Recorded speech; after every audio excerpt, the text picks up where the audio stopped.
Hello, good morning, good evening, good afternoon, wherever you are in the world. What is up, Misfit Islanders? Welcome to another fantastic episode of what we're doing here at Misfit Island. We're talking about diversity, equity, inclusion, belonging, the latest in customer experience research, everything that's going to help us become a better society, looking out for one another, being inclusive, joining together. Can you feel the love?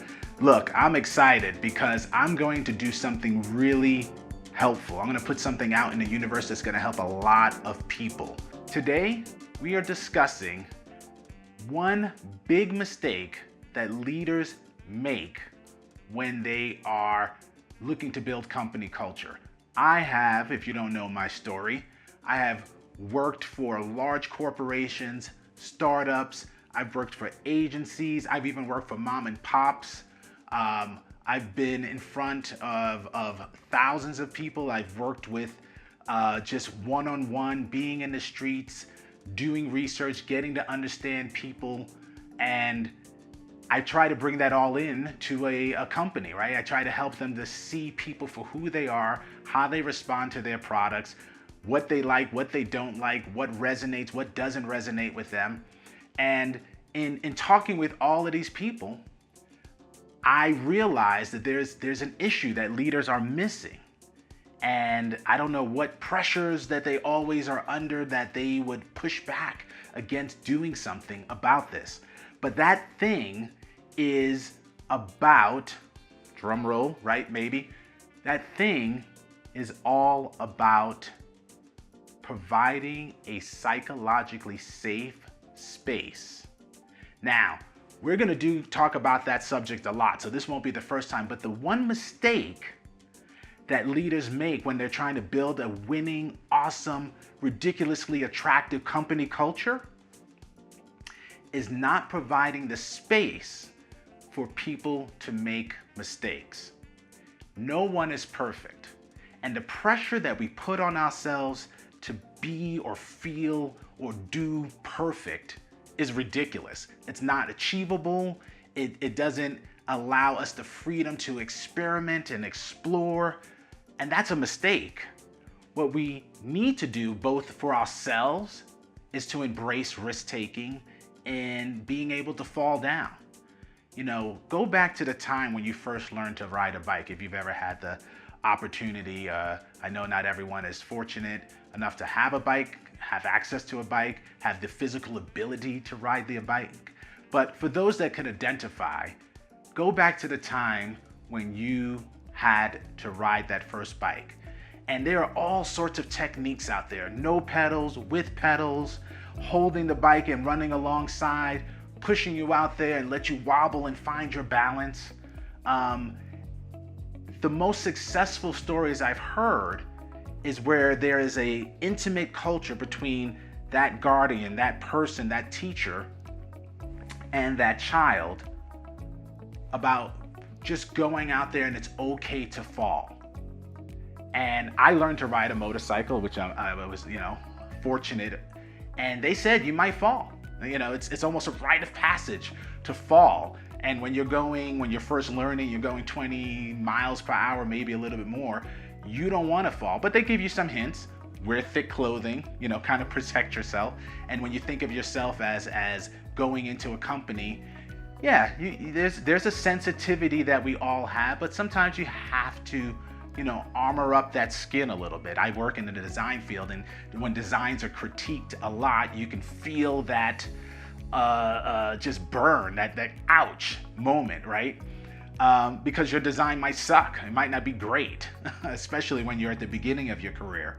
But if you're in a company culture that says, hey, it's okay to make mistakes, keep taking risks, because risk leads to innovation, and innovation is what keeps us in front of the competition. So you start taking risks, you start creating that culture, and all of a sudden, from all of these different peoples, you're gonna start getting great ideas about how to really make your product, your service attractive to anyone that is looking to use it, because it's going to have all of these nuances that are really created from your team, from your people, from the culture that you've created. You give people an opportunity to take risks, and they'll start taking risks. When they make mistakes or where things go awry or wrong, or who knows, maybe even chaotic, you provide a pathway to get back on track without reprimanding, but providing correction, providing guidance. Here's what we might consider the next time. Allow multiple voices to kind of be a part of that journey. And then you have the opportunity to have these different perspectives to probably keep it within the purview of the company, product, culture, the thing that you're trying to create, right? So you have a vision. People surround themselves in a vision. They are allowed to take risks. There's an opportunity for multiple perspectives to point back to that center pathway, but these other ideas were explored along the way. You see, I've been a part of company cultures that did not allow for that flexibility and freedom. And it's unfortunate because I felt like I couldn't contribute my whole self, all the things, the wonderful things that make up what I can contribute to a company. And it doesn't mean that every idea that I put out there should be pursued, and every idea that I put out there should be funded, that every idea I put out there would be a success. But it's the feeling that I can bring that to the company, that they're willing to listen, really consider, maybe give an opportunity to say, well, let's give you a little bit of leeway to see what you can do with it, get people around. And if everyone is able to do that, I believe in competition and that the best ideas will win. But if those ideas are stamped down because of fear that leadership has, or because it's coming from one perspective that only represents one group, that's a problem. You know, I tend to work in predominantly white male cultures, and I might be a male, but I'm certainly not white. And there are many times when I feel like only those who don't look like me, who look like other, will get their voices heard. And I'm just being real right now. And it's unfortunate. It's not necessary, right? Good ideas can come from everywhere. Many of you also know that I was a filmmaker.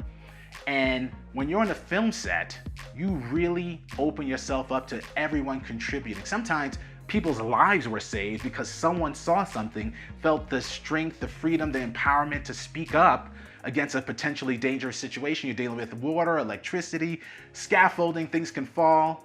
And because people felt they could speak up, there have been times where people avoided being electrocuted because someone spoke up to say, this is not wired properly, or this is too close to something that could cause it to surge. So it's that freedom, that ability for those to speak up. And some people are bold, right? They'll speak up regardless, but not everyone is like that. And sometimes it's those quiet voices in the room that can see things that others can't, but they don't feel empowered or safe to speak up. So really giving people that room, that freedom, that strength, that empowerment to speak up, to contribute all of themselves, everything that they are capable and willing to, and then allowing some of those ideas to launch, knowing that not everyone will be successful. But in the long term, if you give yourself a little bit of margin to allow some of those, you're gonna hit upon a really big idea that's gonna surge that whole group to that next level of innovation, of camaraderie, of collaboration. And that's what you want. So leaders, hear me. Everyone out there, you're a leader. And when you're in a situation where you have the opportunity to give someone space, to strengthen them to go for it, even if it might be a mistake, you're gonna find yourself being excited about the results. Not everyone, but collectively, yes, you will be excited. Thank you for joining me on this episode, this video. Share it, like it, subscribe, turn on those notifications. You don't want to miss another one of these. This is going to really just kind of help you. And people, if you aren't in that company culture, speak up. Say, this is the company culture we want. And if it's not going to be here, I'll find myself elsewhere.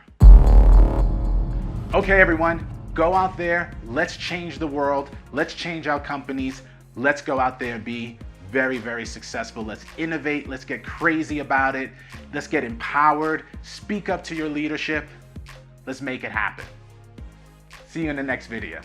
Don't forget to like, subscribe, turn on those notifications.